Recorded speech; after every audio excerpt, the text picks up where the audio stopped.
আল্লাহ পাক তাদের জন্য বলেন, হঠাৎ করে যখন মরণ চলে আসবে তখন ওই মানুষগুলো পেছনের দিকে তাকাবে আর আফসোস করবে, قالوا يا حسرتنا على ما فرطنا فيها।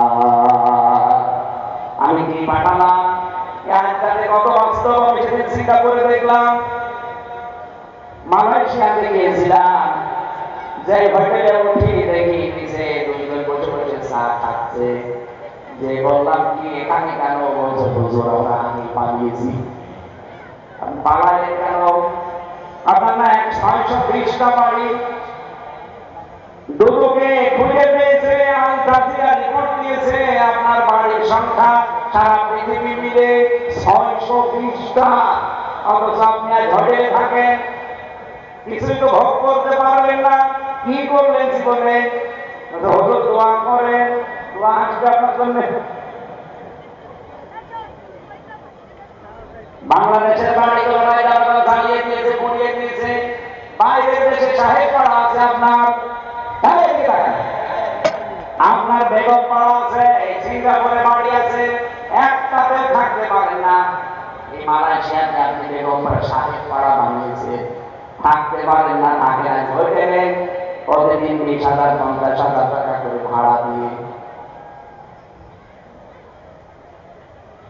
এখান থেকে যদি কেউ শিক্ষা না নেন, আবার যদি ওই ফ্যাসিস্টদের মতো ওই জালেমদের মতো আচরণ দেওয়া আরম্ভ করে, অনেকে তো আরম্ভ করে দিয়েছে। বাবা শাহজালাল মদের কাছে কুত্তা বিড়াল সব হারা। মনে আছে থেকে বাবার দেশ পেয়েছে, যত রকমের অন্যায় অবৈধ অত্যাচার, বিশেষ করে চাঁদাবাজির কারণে তাদের উপায় হয়েছে 1 বছর 1 মাসে কোটি কোটি টাকার উপরে। আমি কথা বললাম, খুলনায় না হতে পারে আমার কুষ্টিয়া। আমি তো নিজে দেখতে পাচ্ছি, কোন মার্কেটে ঢুকতে পারি না, হাওমাও করে জড়িয়ে ধরে কান্নাকাটি করে যে আর পারি না, সুযোগ যে কমে আসবে তাদের চিরতর বিদায় করা হবে। যারা চাঁদাবাজি করছেন তারা কিন্তু নিজেকে যেমন ডোবাচ্ছেন, দলকেও ডোবাচ্ছেন। আপনি কি মনে করেন যে চাঁদাবাজি না করলে চলা যায় না? বাংলাদেশ জামাত ইসলামের বিপক্ষে কোনদিন আজ পর্যন্ত চাঁদাবাজির একটা মামলা পেলেন না। তারা চলছে কি করে? আপনি অবৈধভাবে ইনকাম করছেন করেন, কিন্তু সাবধানবাণী আল্লাহ আমার না, আমি শুধু অ্যাডভার্টাইজ করছি। আপনি যদি 1 বছর 1 মাসে 500 কোটি টাকার মালিক হন, কত 620টা বাড়ি মালিক একটাও থাকতে পারে না। আপনি 500 কোটি টাকার মালিক যদি হন, 1 টাকাও ভোগ করতে পারবেন না। এগুলো তো যাবে আর নিজের বাবা যাবে। আমি এটা বাংলা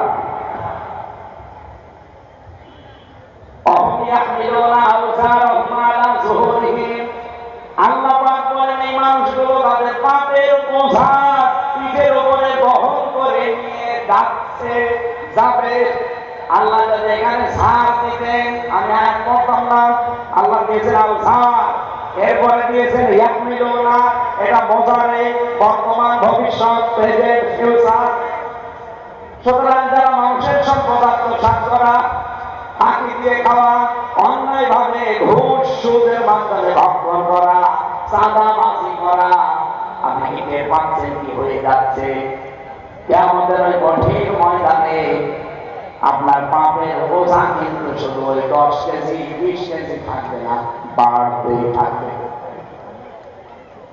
আমি আলসারের ব্যাখ্যা করছিলাম, মুফাসসির সাইয়্যিদ কুতুব রাহমাতুল্লাহ আলাইহি জিলানী করারে লিখেছেন, এই দুনিয়ার ময়দানে কেউ যদি 50 বছর হায়াত পেয়ে 50 মণ গুনাহ করে মরে যায়, কিয়ামতে তার মাথার উপরে পিঠের উপরে 50 মণ গুনাহ আল্লাহ চাপিয়ে দেবে, তার বিচার শেষ। কিন্তু একটা মানুষ যদি 50 বছরে গুনাহ করেছে 50 মণ, ঠিক আছে, এমন এমন কাজ সে আঞ্জাম দিয়ে গেল, কিয়ামত পর্যন্ত তার এই পাপের বোঝা বাড়তে থাকবে। আমার কোন দেশে নেই, বলুন বলুন।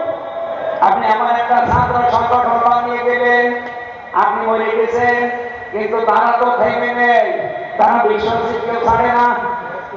এরকম ছাত্র সংগঠন নেই? বিশ্বজিৎকে কুপিয়েছিল ওই ছেলেটা আমার সাথে ছেলেটা ছিল শাওন, এই খুলনায় বাড়ি, কপিলমণি। কপিলমণি আছে ওই ছেলেটা। কয়েকদিন আগে তার মা বাবা হাওমাও করে কাঁদছিল, আমার বলছে একটু দেখেন ছেলেটার কতদিন ছেলে থাকবে। একভাবে অ্যাক্সিডেন্ট, আপনি মারা গেলেন কিন্তু আপনার ছাত্র সংগঠন এমন ওরা বসে নেই, ওরা মানুষকে কুপিয়ে মারে, ওরা পাথর দিয়ে মারে। আপনি মরে গেছে 50 মন গোনা নিয়ে, আপনার এই দলীয় লোকজন যতদিন দুনিয়ায় টিকে থাকবে ওরা যত অপরাধ করবে, ফ্যাক্সিলোড হয়ে আপনার আমল নামায় যেতে থাকবে।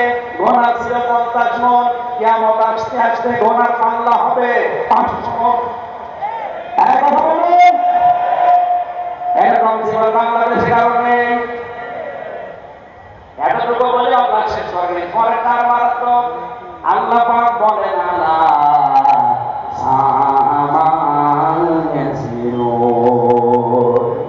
এই মানুষগুলোকে কিয়ামতের ময়দানে যখন পাপের বোঝাগুলো একটার পর একটা বাড়তে থাকবে, 50 মন, 100 মন, 150 মন, 200 মন, 5000 মন যখন হয়ে যাবে পাহাড়ের মতো, ফেরেশতারা বলবে কত নিকৃষ্ট বোঝা এই লোকটা বহন করে নিয়ে যাচ্ছে।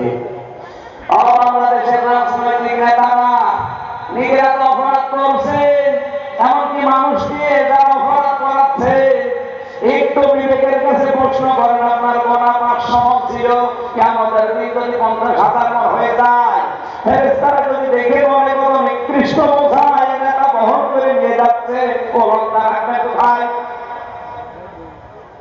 আশা করছি আপনার বিবেকের উপর একটা ধাক্কা দেবে। আয়াতটা বাড়িতে যে সূরা আনামের 30 নম্বর আয়াত, একটু ব্যাখ্যা সহ পড়ে দেখবেন আপনি পরিবর্তন হতে পারবেন।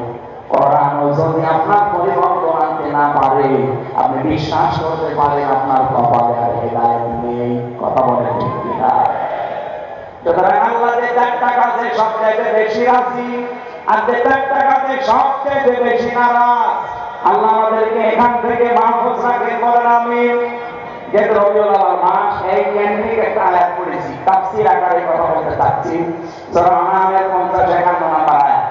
রব্বুল আলামিন বলেন আমাদের দেশের জন্য এটা এত জরুরি, আমি বিশ্বের যতগুলো দেশে গেছি, শুধু বাংলাদেশ আর ভারত, এই 2টা দেশে এই আয়াতটা আমার মনে হয় 100 কার্যকর। আন্দাজে নবীর উপরে এমন এমন জিনিস নামিয়ে তাকে আমরা আল্লাহর উপরে তুলে ফেলি। বিশেষ করে যে রবিউল আউয়ালে আমরা ঈদে মিলাদুন নবী বানিয়েছি, ঈদ মুসলমানদের জন্য 2টা, একটা ঈদুল ফিতর, ঈদুল আযহা, এর বাইরে মুসলমানের কোনো ঈদ নেই। কথা বলতে হবে। সুতরাং ঈদে মিলাদুন নবী এই খুলনার আগে পালন হয়েছে কিনা আমি জানি না, যদি হয় আগামী বছর থেকে আর হবে না ইনশাআল্লাহ। কারণ এটা স্পষ্ট বেদাত। আপনি কোথায় পেয়েছেন ভান্ডামি? ঈদে মিলাদুন নবী নামে কোন ঈদ এই পৃথিবীতে আল্লাহর পক্ষ থেকে এসেছে? বলেন বলেন।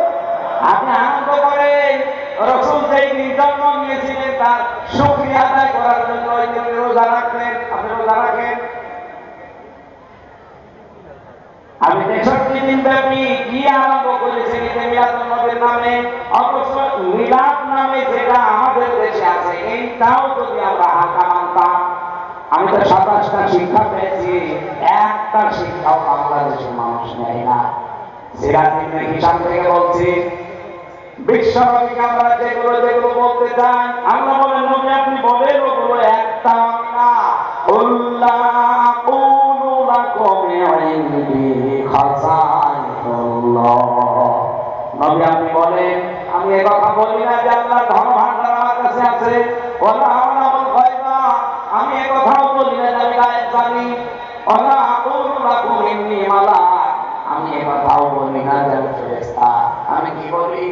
ইনাত্তাবিউ ইল্লা মা ইউহা ইলাইয়া, আমার প্রতি যেটা নাযিল হয় ওইটা শুধু আমি অনুসরণ করি। বল আমি আস্তাগফিরুল্লাহ ওয়াল বাসীর, যারা চক্ষুষ্মান যারা অন্ধ একই সমান। আফালা তাতাফাক্কারুন, এরপরেও কি চিন্তা করবা না? কি বলছে বলেন বলেন।